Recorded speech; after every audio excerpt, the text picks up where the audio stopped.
ଦିନଟି ଆରମ୍ଭ ହୋଇଥିଲା ଗୋଟେ କପ୍ ଚାରୁ। ସକାଳ ଜଳଖିଆରେ ଖାଇଥିଲୁ ମ୍ୟାଗି। ମ୍ୟାଗିଟା ସତରେ ବହୁତ ଟେଷ୍ଟି ହେଇଥିଲା।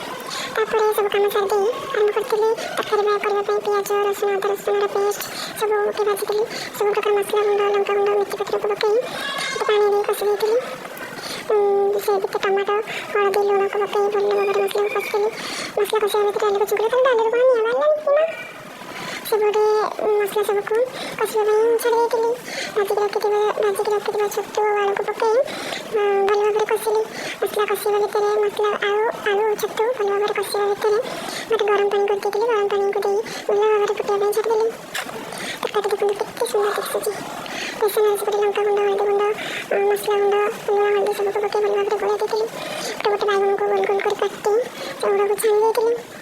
ଭଲ ଭାବରେ ସବୁତକ ବାଇଗଣକୁ ଛାଣିଦେଲି। ମାତ୍ର 40 ମିନିଟ୍ରେ ବନେଇ ଦେଇଥିଲି ମୁଁ ଏ ଖାଇବା ଖାଲି। ସବୁ ଖାଇବା ଗୁଡ଼ିକ ବହୁତ ଟେଷ୍ଟି ହୋଇଥିଲା। ଶନିବାର ହୋଇଥିବାରୁ ଭେଜ୍ ଥାଳିଟି ବନେଇଥିଲି। ମୋର ଭାତ ଡାଲି ବାଇଗଣକୁ ଗୋଲ ଗୋଲ କରି କାଟି ଦେଇଥିଲି। ଛତୁ ଆଳୁ ତରକାରୀ କରିଥିଲି ଆଉ କାକୁଡ଼ି ପିଆଜ ଦହିରେ ଗୋଟେ ସାଲାଡ଼ କରିଥିଲି। ତାଙ୍କର ମୁଣ୍ଡ ବିନ୍ଧୁଥିବାରୁ ସେ ମୁଣ୍ଡରେ ପାଉଡ଼ର ଲଗାଇବା। ଆପଣଙ୍କ ଆଡ଼େ ସବୁ ହେଉଛି କି? କମେଣ୍ଟ କରିବେ। ରହୁଛି ନମସ୍କାର, ଜୟ ଜଗନ୍ନାଥ।